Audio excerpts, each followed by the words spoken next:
Hello, this is Ed Chapman, and this is part 5 in the videocast series on cellular respiration and fermentation. And in this episode, so to speak, we're going to focus on the structure of the electron transport chain because it actually has a place and a structure. And we're going to connect that to a word called chemiosmosis, which includes the idea of osmosis, which is the movement of molecules through a semi-permeable membrane. But in this case, it's not water, it's going to be hydrogen ions. Now, the electron transport chain is actually built from proteins which are embedded in the inner membranes of mitochondria. They are the integral or the channel proteins that we talked about back when we looked at cell membrane structure. If we look at this diagram and you imagine that you're looking at a mitochondria, now remember mitochondria have an outer membrane surrounding an inner membrane, and that inner membrane has lots and lots of surface area because it's all folded up inside of here, okay? So this inner membrane separates the mitochondria into two zones. You've got the innermost part, which is called the matrix, okay, which is labeled right down here. And then you've got a space between the outer and inner membranes, which we're going to call the intermembrane space. So the intermembrane space, which they call the space between membranes right here. So if you look at this diagram, what you're actually looking at is here is the inner membrane that gets folded up. Okay, here is the space between the inner and outer membranes, and down here is the kind of liquid filling of the mitochondrial Twinkie. It's the matrix. And what we have going on here is a process called the electron transport chain, and it's actually built from these embedded proteins. Here they're shown in kind of this bluish purple color. So here's one, here's another one, and here's another one. And these complexes of proteins are stuck in the membrane in sequence. And between them are other molecules, proteins, that can shuttle between. So this guy can move, and this guy can move back and forth. And what's happening is this system is shuttling electrons through or down, so to speak, a pathway. And so what happens is NAD and NADH, which are two electron carriers, okay, are imported into the matrix, and once they get there, they start dropping off their electrons to the first protein complex, all right? And what this protein complex then does is passes these electrons to this little shuttle molecule, which then passes them to the next protein complex, which then passes them to this shuttle molecule, which passes them to the next protein complex. So we have a flow of electrons through the electron transport chain.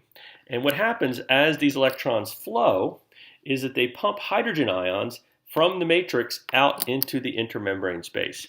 So all these hydrogen ions here are being pumped against their concentration gradient through these protein complexes out into the intermembrane space. So we are concentrating lots and lots of hydrogen ions out here. The pH is getting really, really low, okay?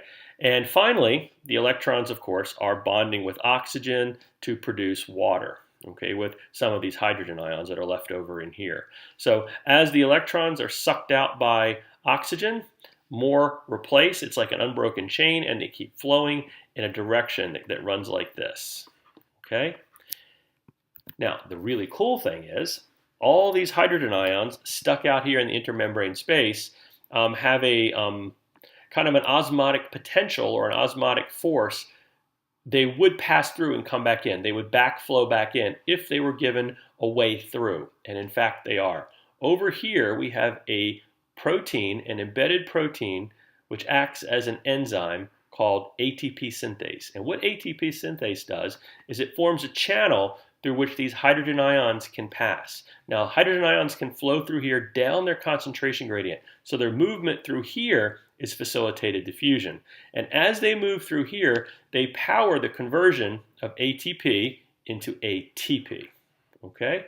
So all of this electron flow is pumping hydrogens out to set up a concentration difference, a disequilibrium, a pretty powerful one. And then as the equilibrium tries to reassert itself, by these hydrogen ions diffusing back into the matrix, the power of them of coming through this ATP synthase molecule is what provides the energy to hook this inorganic phosphate group to this adenosine diphosphate molecule to make ATP, which is the goal of the whole process.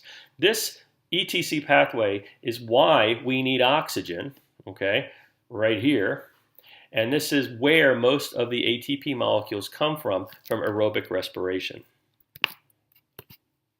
Okay, so let's summarize this. The movement of electrons through the electron transport chain is powering the active transport of hydrogen ions out into the matrix. Okay? This is building up potential energy or stored energy. The backflow of the hydrogen ions back into the matrix through only one thing, the ATP synthase, is what powers the production of ATP. Okay? This is called phosphorylation, and it's being powered by the movement of hydrogen ions through a semi-permeable membrane. Okay, of course, the membrane is being made semi-permeable by the presence of ATP synthase. Now, this process of using the flow of hydrogen ions through the membrane is called chemiosmosis. Okay, now remember, osmosis, plain old osmosis, is just the movement of water molecules. But here we have the flow of a chemical, hydrogen ions, through a semi-permeable membrane. So it gets a special name. We call it chemiosmosis. We're going to see this come up again when we talk about photosynthesis. All right? Okay, part 6 is going to talk about fermentation, but that's a good place to stop. Thanks for listening.